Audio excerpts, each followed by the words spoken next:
Just a quick heads up, this is the last re-upload the videos taken down by Nintendo, so enjoy it, hit that like and subscribe button, and follow on Twitter for a special secret. But anyways, here's some cursed Splatoon corruptions. Welcome back to a very special episode of Hack Attack, the show that proves that nobody really knows what Photoshop actually is. I'm Aurum, and today we've taken a nice little look inside the Wii U smash hit, Splatoon. With the much anticipated sequel slowly approaching the horizon, I thought to myself, why not crack open Photoshop, and I don't actually know how to use Photoshop. But that won't stop us, and by us I mean I've kidnapped my pal Shizas from Boundary Break to join me. Say hi, dude. Please help. In all seriousness though, I managed to make a few codes, including a free camera code, and I was even able to shrink the HUD, so why not give it a Boundary Break so we can get some use out of it too. So definitely be sure to check out his video after watching this one. Enough squidding around though, let's spread some ink and sink into these hacks.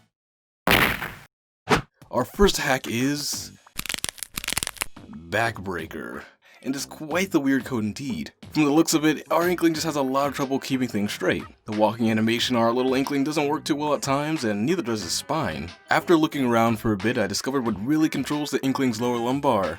Looking around. Yeah, that's right, moving the camera affects how quickly this little invertebrate's lower vertebrae actually rotates. Not too sure about the details, nor which angles actually spin the best, but it really doesn't matter with squid calisthenics like these. In addition to just snapping backs after walking, when you reload Inkopolis with this code active, this kid's doing some crazy standing backflip in place kind of trick. The Inkling is still on T-pose, at least until it changes to another animation. This does go away whenever you go outside of Inkopolis Plaza, like Octo Valley or even the shop. And it doesn't just affect our Inkling, some other Inklings on the plaza are stuck in T-pose momentarily. And even then, some extra weird can happen with their heads. And even more, the Choose an Inkling screen has the models in a permanent T-pose as well. With this code, and no squid nor kid is spared. As in typical hack attack tradition, we have a hack for a big head mod. The name kinda speaks for itself. The player Inkling has an outrageously enormous cranium. To be perfectly honest, it kinda gets in the way when it comes to aiming. It's hard to see what's going on in front of the player, as there's a rather large head blocking what would be in front of the player. Funnily enough, the player isn't actually the only one affected by this code either. If you take a look at the Octolings, they aren't exempt for this madness either. It kind of harkens back to this certain cheat code in GoldenEye 64. For a knockoff DK mode, this code really does make the Inkling look like Donkey Kong, probably better than how GoldenEye does it. Also, sometimes the head just kinda deflates. Guess that's what we get for being airheaded. While we're still in Inkopolis Plaza, we have another cool hack. Could it be a playable Marie? Yikes. Well, not at all sadly. What this hack actually does is attach Marie to a player through means of setting her position to ours. It's actually pretty fun to make Marie sit anywhere that you want her to, although it's not so fun whenever she does this neck thing. You can leave her wherever you want to, simply by deactivating the code, although she's not exactly flat on the ground. By the way, what happens with the neck thing is that Marie will constantly turn her head towards the player and wave, but if the player's position is the same as Marie's, her head just kinda turns into herself. This code works with the NPCs and even both Squid sisters, but I figured I'd just show it off with the best one. So you might have noticed earlier that Marie was in a place not normally accessible by traditional means. It's actually a result of my free camera code, but I'll pass the baton over to Shizas to tell you more about how this hack works.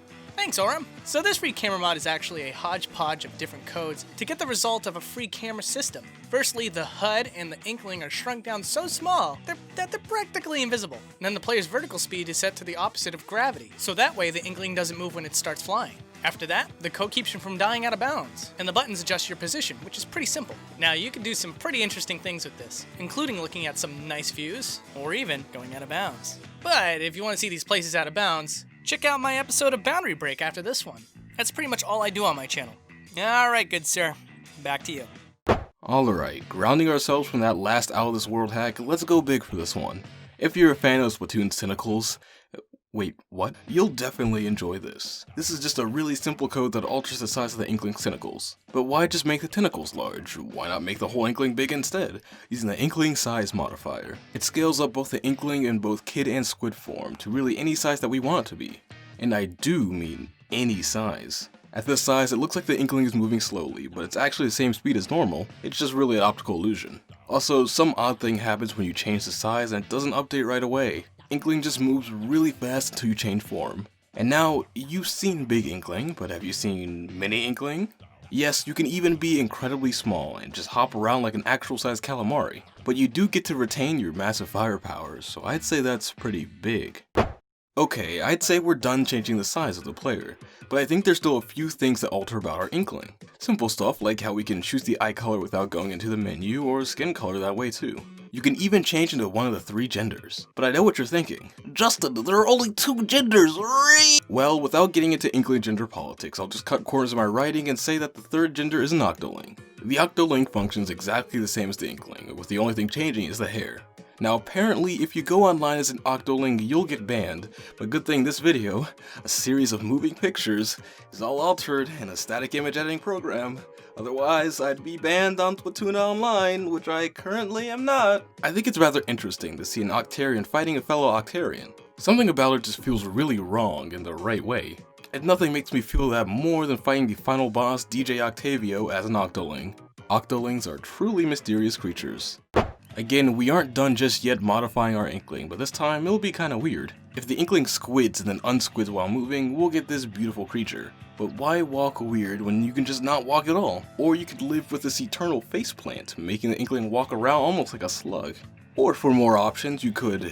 yeesh. What is even going on with this one? I named this one Animation Overshoot, and for good reason. The Inkling is super hyperactive with every single animation, and just kinda overshoots where it's supposed to stop moving. But if we do the opposite, however, things get a little strange. Going into squid mode just kinda doesn't. And now we've turned into the creature from the Blue Lagoon. Eventually, you do turn to the squid, but also a kid? Not too sure how that works. And now squid over squid? Yeah, this is just insane, and I don't think it can get any worse. Spoke too soon. The Inkling is just about everywhere at once, and just standing in place really does this mess. So let's just pull it back and make the armor really big for old time's sake. There's not much to that though, but if we can make things big, we can make things small. So small in fact that they no longer exist. At this point, the Inkling just shoots ink from his hands, which technically does make more sense than a squid having a handgun, but then again, it's Splatoon. Now I know what you're thinking. That's not white ink. And you're right, it's not. It's whiteout. Introducing the white ink code, or really any code I felt like, but because I'm very immature I chose white code.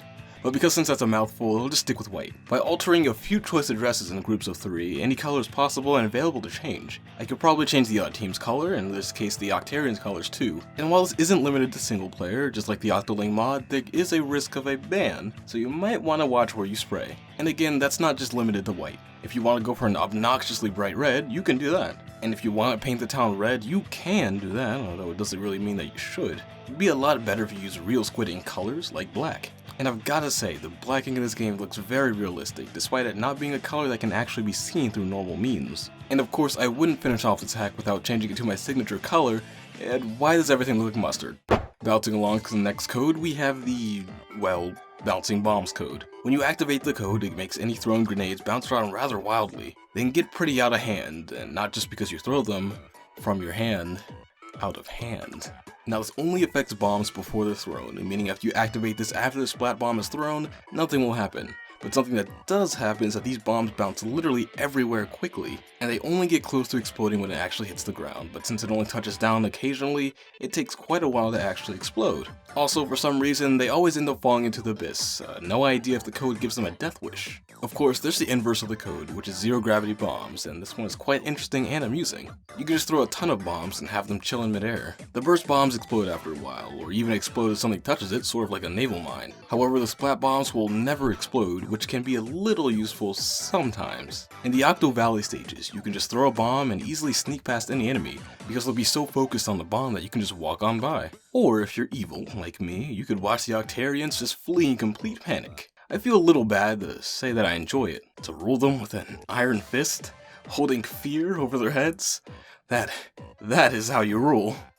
You've seen white ink, how about bright ink? If you haven't noticed, the ink is slightly brighter. Now that in itself is all fine and well, but I think we can go brighter. This is what I'm talking about. The ink is just so bright that it radiates light. That cannot be good for the skin. Now we've made the ink lighter, so why not try darker for a second? Yeah, this looks kinda gross. Let's try brighter. Okay, this was a mistake. Instead of making the ink brighter, it seems like everything just got blurrier and shinier. And pinkish. Walking around Octo Valley really shows you the damage this code will do. Everything is coated with this magenta color, but hey, at the very least the ink is still very shiny. It almost looks like liquid gold. Honestly, everything's so bright that it kinda hurts to look at. It's even hard to tell what exactly is being looked at. And now we've hit maximum brightness. Everything is just purple or white, no in between except for the very shiny ink. Let's just pull it back all the way and turn the ink completely black. That's right, every Inkling in Inkopolis is going goth. And for some reason, this makes the life meter in Octo Valley blood red. Yeah, I think we're done here.